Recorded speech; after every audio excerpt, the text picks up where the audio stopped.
This is Casey. I am One Mellow Marigold. Let's talk about containers. Okay, I have started amassing some of my gardening supplies because, of course, I'm getting ready for the spring and summer gardening season as well. And it helped me to take a little inventory to make sure I got enough of everything I need. But it's a great opportunity to show you what type of gardening containers you may want to invest in as you begin your journey. So the type of container that you're looking for is going to depend on what you want to grow, where you want to grow it, and how much of it you want to grow. So the what question, hopefully you did a little bit of thinking about what your two focus plants are going to be, and you have kind of an idea in your head, maybe roughly what your goal for those plants is going to be. If not, don't worry about it. Buy some seeds and have fun. It is all good. But you may not have thought too much about where you want to do that gardening. Do you have available outdoor space? I happen to be privileged enough to be in a home in a city area, so I do have a yard. I have space, I have a patio, I have a driveway and a front yard, all these spaces that I can use to grow. You might be in an apartment, you might be in shared living spaces, you might just have smaller patios or balconies or even just inside southern facing windows. All are okay. So now let's talk about containers. What do you need to go and get into your arsenal? Now I know gardeners come to gardening for all sorts of reasons, and some people want a super aesthetically pleasing garden, and so they like to buy pots and containers that are all very like new, shiny, color coordinated and stuff like that. And you can absolutely do that, and I support it. Make your yard what you want it to be. However, you don't have to go and do all that, especially if you don't even know if you're going to like gardening yet, right? So we can start with small, simple, cheap, reusable stuff. We can also look through our garbage and our recyclables and see what we can use there. Okay, so from the beginning, you can either choose to grow your own seeds or you can choose to buy plant starts. I have done it both ways. It took me a long time to get decent at growing my own seeds. And oftentimes I just really wanted a plant to work out. So buying starts was a great way to have somebody else start that process for me. And then all I had to do was keep it alive. So no shame either way. Do what feels fun to you. This is a very typical seed starting kit that you can get in any big box store, nursery, gardening center. Comes with a drip tray. Looks just like this. And then it's going to have these seed starting little trays, and then it usually comes with a humidity dome. Cost me about $8, $9. It's a great first start. Some folks don't like the flimsy plastic and the fact that those can kind of wear and tear. Honestly, come see, come saw. The worst damage I ever did to my trays was rolling them over with my car. It wasn't really wear and tear. So, pick your battles, I suppose. If you don't want to go through this, or you're not going to come close to growing that many seeds, don't worry about it. Let's do it on your own.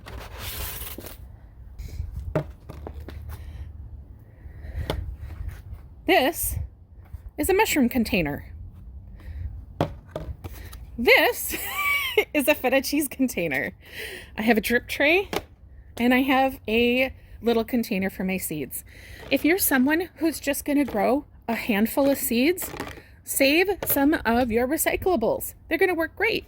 You just have to pop a couple of holes in the bottom of your container and you have a drip tray and a seed starting container. You're reducing what you're putting into your recycle bin and you're saving yourself some money. Personally, I love to save things and learn how to reuse them. So this was actually a flat from my nursery, and it had a bunch of plant starts in it that I used the other year. And I saved a lot of the containers that those plants grew in, and I can use these for growing my own seeds this year as well. So maybe you're somebody who's going to grow inside and you just want to put a couple of little bitty herbs up in a windowsill. Check out the cutest little mini terracotta pots you have ever seen in your life. They're adorable. You could easily grow chives, a little basil, a little oregano, a little thyme, whatever, in your windowsill. Tiny, tiny little footprint. Throw just a little drip tray underneath and you're good to go. Terracotta pots are An awesome option for growing because they are going to help you regulate moisture. So if you live in a place where that's really dry, the terracotta pots are cool because they're going to actually absorb a little bit of the excess, and then they're going to re-release that water back into the soil when things get dry. So terracotta pots are often fairly inexpensive and great for moisture retention. This little bad boy, I am actually going to do an experiment with peas. I'm going to see if I can't grow peas inside in that little buddy. Let's move over to bigger seeds, bigger pots, bigger yields. Let's say that you do want to grow outside, or you've got room for bigger containers inside your house.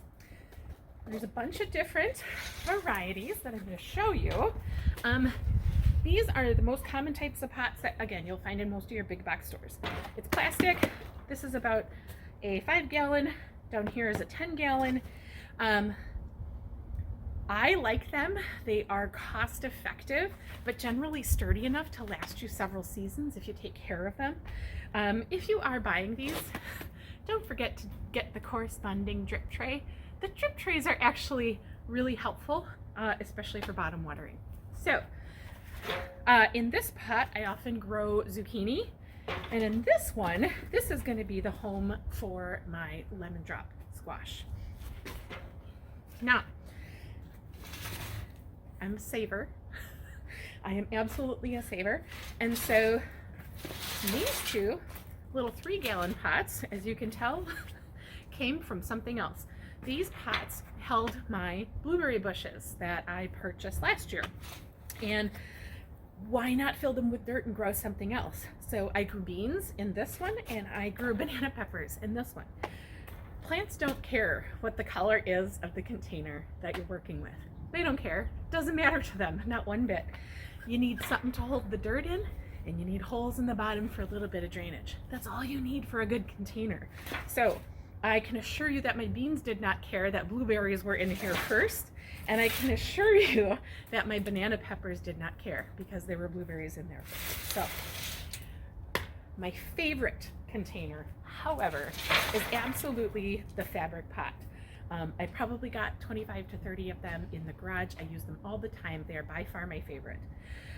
Fabric pots, especially if you get the ones with the handles, are really easy to maneuver.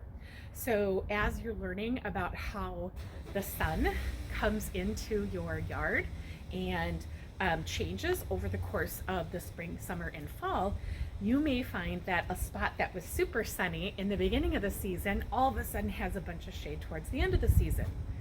Nice, easy, light fabric pots, you just pick it up and you move it somewhere else, and it's just as easy as that. So fabric pots are awesome for people who like a lot of flexibility, who maybe have a lot of patio space, but don't actually want to dig a garden in the ground. You can get fabric pots for 5 for $20 on Amazon. I know we don't all love Amazon, but 5 or $20 is a really good deal for fabric pots, and you can use them over and over and over and over again. If you don't want to spend money on fabric pots, but you have a bunch of these cloth shopping bags, and maybe you have a ton of them that you're just not using anymore, fill it with soil, grow a plant. Fill it with soil, grow a plant. You can absolutely use these to grow plants in. Again, they just need a container. They just need something to hold their dirt.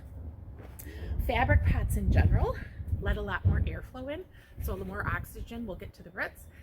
One of the downsides is watering. Because this is fabric, water is going to evaporate from them a lot easier. You might find yourself watering more often than you think you need to with fabric pots.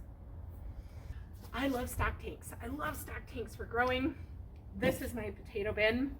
I have 3 stock tanks, all 100 gallons, and I have put them on a mover's dolly so that I can actually push them into my garage at the end of the season and get them out of the way of the snow. I did drill holes into the bottom of this for drainage, obviously, and in here I grew 16 pounds of potatoes last year. It was amazing. I just loved it. I can't wait. Potato vines are just so pretty too. So stock tanks, great way to go. And of course, last but not least, if you have the space and if you have the ability to actually like dig into the earth and all to the ground, plant to the ground. It's great. This is where I plant my sweet corn. So it's perfect. I have full sun along my fence line. I have physical barrier towards animals and pests and things like that coming in to eat it. Roots have a lot of space to travel if they need to. I can amend the soil, I add compost, I really make it a nice home. So if you like to do big plants, see if you can dig in the ground. All right, folks, that is it for me today. Just a few container ideas to get you started on your growing journey. So we're going to remember, containers depend on what we're going to grow, where we're going to grow it, how much we're going to grow. We are going to shop at home first. We're going to check out our garages and our basements and look for anything that might do the job and could be reusable. And remember, when you do go shopping, your plant does not care what that container looks like, okay? If you want to stick along for the journey, I'm going to invite you to hit that red subscribe button. That would really help me out. If you have any suggestions, things you want to see more of, by all means, leave questions or comments down below. And next week, we're going to talk about dirt. I love it. Have a mediocre day, folks. I'll talk to you later. Love you. Bye.